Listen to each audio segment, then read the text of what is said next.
Bonjour à toutes et à tous, bienvenue sur la chaîne YouTube de l'agence Pacimo. Je suis Pierrick Ettard, agent immobilier et cofondateur de l'agence.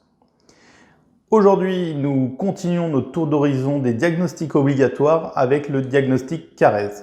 Ces diagnostics composent le DDT, le dossier de diagnostic technique. Mais avant ça, j'invite toutes les personnes qui ne l'auraient pas déjà fait à s'abonner à notre chaîne YouTube. Vous pourrez trouver très régulièrement des conseils dans l'immobilier afin de mener à bien vos projets.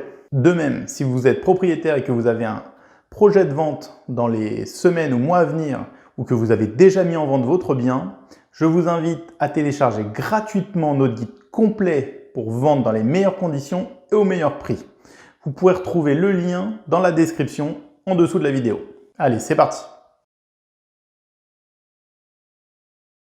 Alors, qu'est-ce que le diagnostic CARES?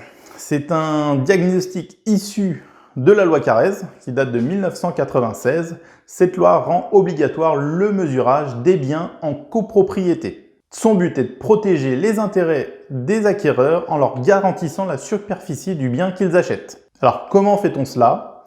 Il faut mesurer toutes les surfaces privatives du bien en ne tenant pas compte des surfaces occupées par les murs, les cloisons, les marches, les cages d'escalier ou encore les embrasures de portes et de fenêtres. Il faut surtout mesurer les parties du bien qui sont supérieures à 1,80 m. Donc, toutes les surfaces inférieures à 1,80 m ne sont pas comptabilisées dans la loi CARES. On exclut également les balcons, les terrasses, les gaines techniques, les caves, les garages et les emplacements de parking.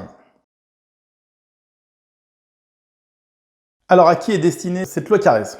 Donc, la loi CARES ne s'applique que pour les biens en copropriété. Sont donc concernés par la loi CARES les maisons en copropriété horizontale, quand vous êtes dans un lotissement par exemple, les copropriétés verticales, donc tout ce qui est appartement, bureau ou encore local commercial en copropriété. Donc, si vous souhaitez vendre un de ces biens, vous êtes assujetti à la loi CARES.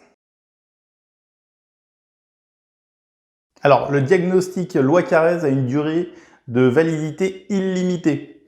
Par contre, il faudra effectuer un nouveau diagnostic à chaque fois que des travaux auront modifié la surface du logement. Cela peut être par exemple des travaux d'agrandissement ou d'abattement de cloisons. Ce type de travaux requiert en effet un nouveau calcul de la superficie CARES. Alors, légalement, rien n'interdit à un vendeur particulier de réaliser le diagnostic par lui-même. Il peut réaliser le métrage s'il connaît toutes les règles, il n'y a aucun souci là-dessus. Ce diagnostic immobilier fait partie des rares que l'on peut réaliser sans faire appel à un diagnostiqueur professionnel. Cependant, il est toujours conseillé de demander les services d'un diagnostiqueur en vue des sanctions prévues en cas d'erreur sur le métrage de la loi CARES.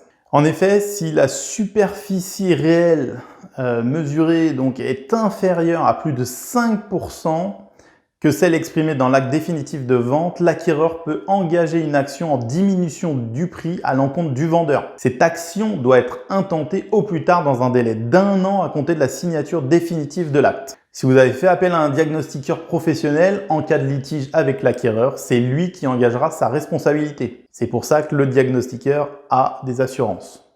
Voilà, la vidéo d'aujourd'hui est terminée. J'espère qu'elle vous a plu. Si c'est le cas, n'hésitez pas à cliquer sur le bouton j'aime, à mettre un commentaire ou à la partager.